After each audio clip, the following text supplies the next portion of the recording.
ममता बनर्जी की राजनीति पे आप लगातार टिप्पणी भी करते रहे। आज जो कुछ हुआ है, आज तीन चीजें हुई। सोनिया गांधी को ईडी ने बुलाया, अपने दफ्तर में 3 घंटे बैठाया। राष्ट्रपति के चुनाव का नतीजा आया और ममता बनर्जी की रैली हुई, जिसमें 2024 का उन्होंने ऐलान किया। इसमें कहीं सामंजस्य नहीं दिखता है। जी। देखिए, ममता बनर्जी जो राजनीति कर रही हैं उस पर कोई भरोसा नहीं कर सकता। जो प्रभाकर मणि जी ने कहा, नीरज जी ने कहा कि उनको हटा दिया धनखड़ को, तो उससे राहत की सांस ली है। इस कारण से वो एब्सेंट रह रहे हैं तृणमूल कांग्रेस। नरेंद्र मोदी से वो समझौता कर लेती हैं 1 साल 2 साल पहले कि आप धनखड़ को हटा दीजिए, मैं आपके साथ हूं, तो इतना झंझट ही मोल नहीं होता।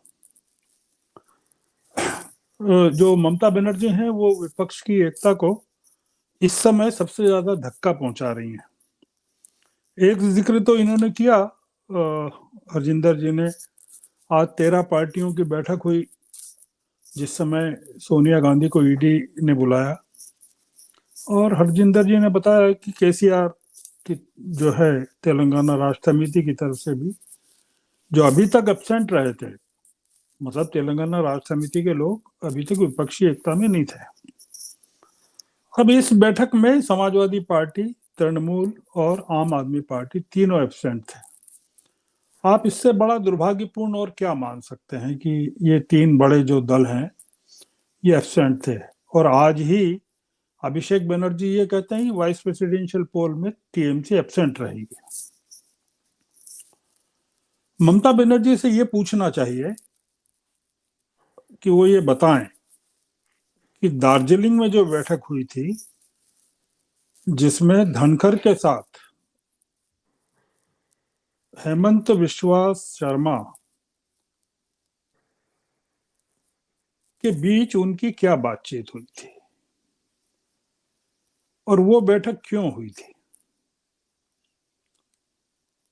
और उस बैठक का कारण क्या था, उस बैठक का परिणाम क्या था, और क्यों वो मिलने गई थी दार्जिलिंग में धनखड़ के साथ। मेरा ऐसा मानना है कि ममता बनर्जी जो हाल के दिनों में जिस तरह की राजनीति कर रही हैं वो विपक्ष को सबसे ज्यादा नुकसान पहुंचाने वाली राजनीति कर रही हैं।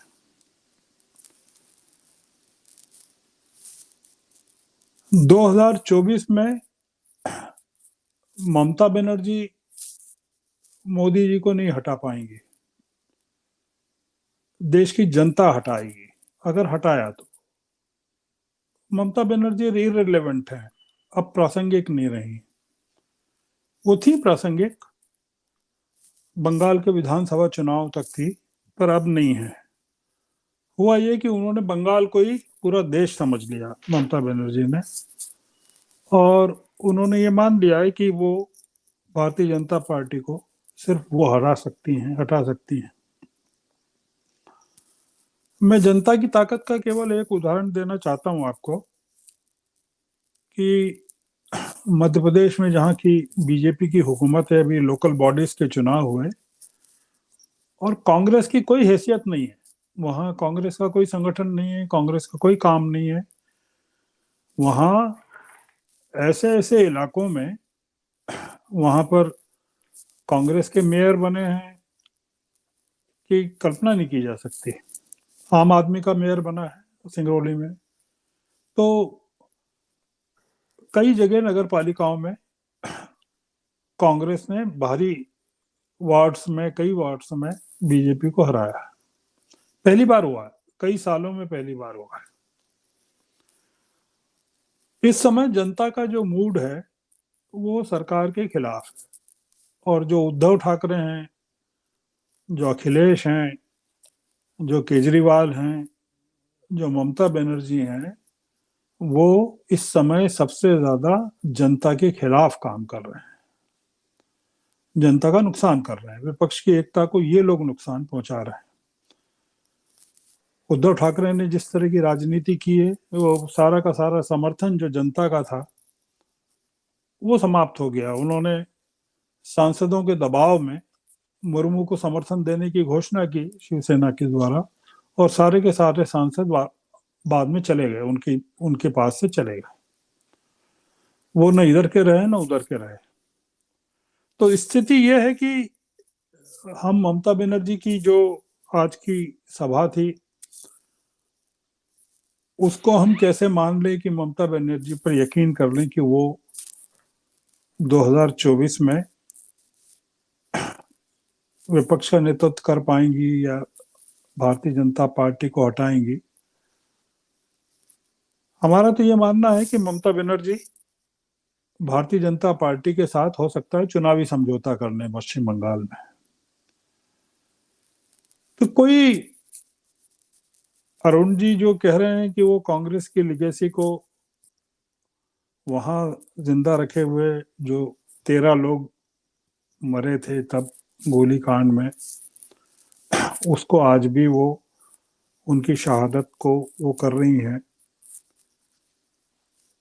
ममता बनर्जी जो काम कर रही हैं वो विपक्षी एकता का नहीं कर रही हैं।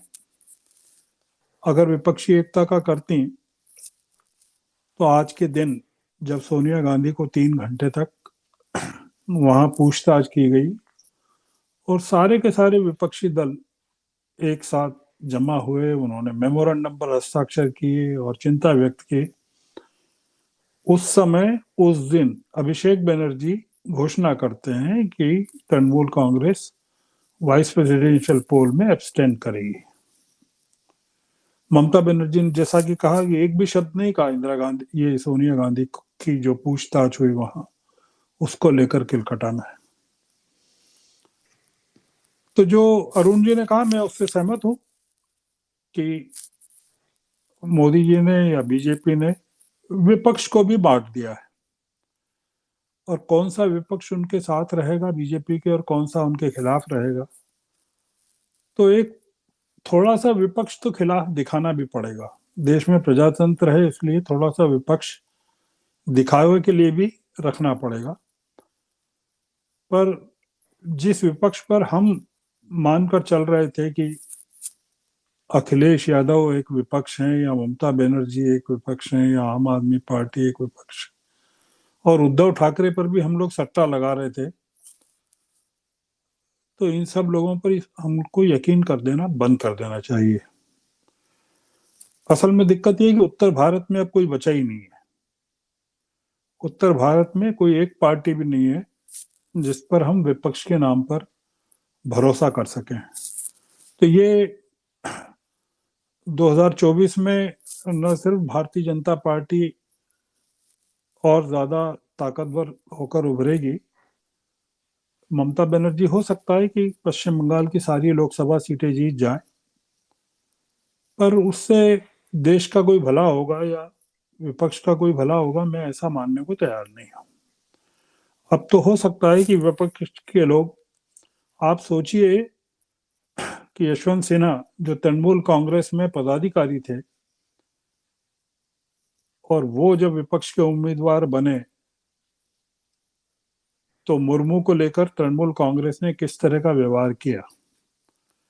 यशवंत सिन्हा को बंगाल ही नहीं आने दिया। उन्होंने कहा कि आपको आने की जरूरत नहीं है, हम सब कर लेंगे यहाँ आपके लिए।